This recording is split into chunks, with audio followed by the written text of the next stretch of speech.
পতাকা প্রতি সম্মান প্রদর্শন করবে।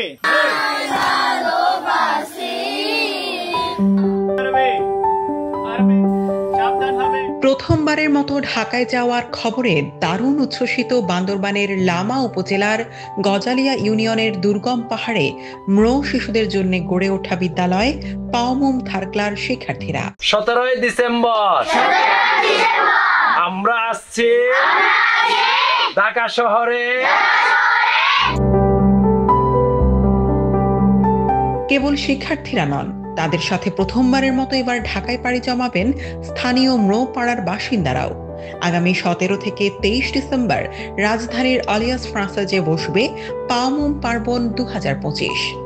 সপ্তাহব্যাপী এই উৎসবে অংশ নিতেই সুদূর বান্দরবান থেকে এবার তারা ঢাকায় আসছেন বলে জানিয়েছেন সবাই। উৎসবের প্রতিপাদ্য বিষয় ঠিক করা হয়েছে ফ্রম হিলস টু হোপ।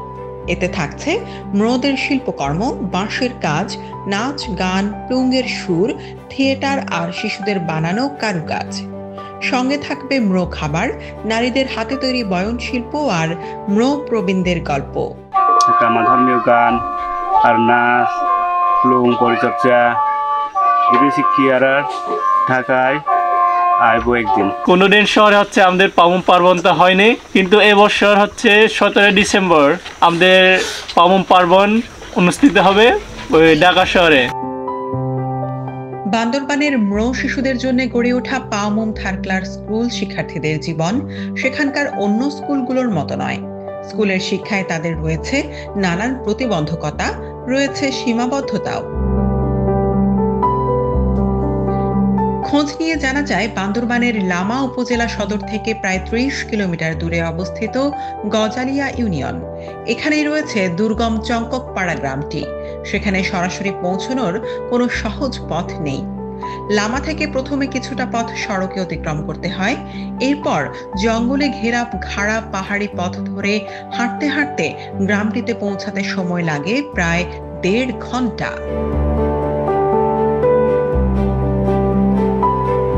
ওই এলাকায় বিদ্যুৎ, নিরাপদ পানি, মোবাইল নেটওয়ার্ক বা হাসপাতালের মতো মৌলিক সেবাগুলোর কোনোটি নেই। চারপাশের কয়েক কিলোমিটারের মধ্যে একটি বিদ্যালয়ও পাওয়া যায় না। এমন পরিস্থিতিতে 2016 সালে ফ্রিল্যান্সার শাহরিয়ার পারভেজের সঙ্গে স্থানীয় তরুণ উথোয়াইউই মারমা সহ আরও কয়েকজনের প্রচেষ্টায় ম্রো জনগোষ্ঠীর সেই পাড়ায় প্রতিষ্ঠিত হয় পাওমুম থারক্লার স্কুল।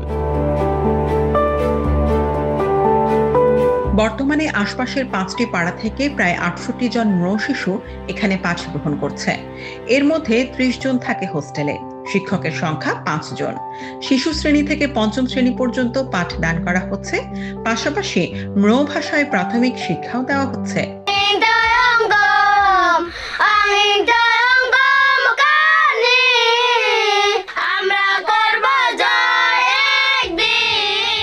জানা গেছে, আবাসিকে থাকা শিক্ষার্থীদের কাছ থেকে বছরে 9,000 টাকা করে নেওয়া হয়।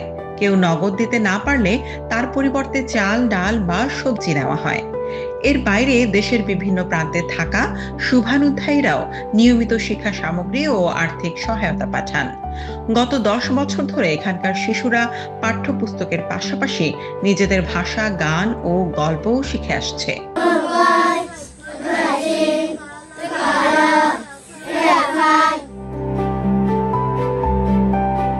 পাহাড়ের গণ্ডি পেরিয়ে প্রথমবারের মতো ঢাকায় আসার বিষয়ে জানতে চাইলে স্কুলটি প্রতিষ্ঠার অন্যতম উদ্যোক্তা উথোয়াইউই মারমা জানালেন, পাহাড়ে শিশুদের শেখার সুযোগ খুবই সীমিত। ম্রো ভাষা ও সংস্কৃতি ধীরে ধীরে হারিয়ে যাচ্ছে, কিন্তু পাওমুম থারক্লা এই সংস্কৃতি ধরে রাখতে চায়। আর সেই কারণেই শহরবাসীর সঙ্গে গল্প ভাগ করে নিতে তারা ঢাকায় আসছে সবাই।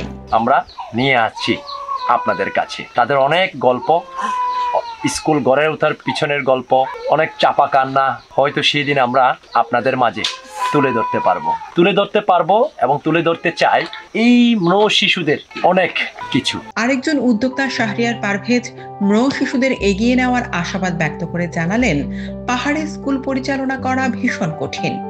তাই এই মুহূর্তে এসব শিশুদের পড়ালেখা চালিয়ে নিতে স্থায়ী একটি তহবিল গড়ার ভীষণ প্রয়োজন হয়ে পড়েছে।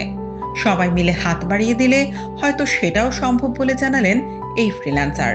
তারা অনেক বছর ধরে যারা পাউমে যেতে চাচ্ছেন পারেননি, তাদের জন্য আমরা পাউমকে ঢাকায় নিয়ে আসছি যে আপনারা এক্সপিরিয়েন্স করুন। কোনো প্রাতিষ্ঠানিক সহযোগিতা এখনো পাইনি, অনেকদিন ধরে আমরা চেষ্টা করেছি অনেক প্রতিষ্ঠানের সাথে, অনেক ব্যাংকের সাথে।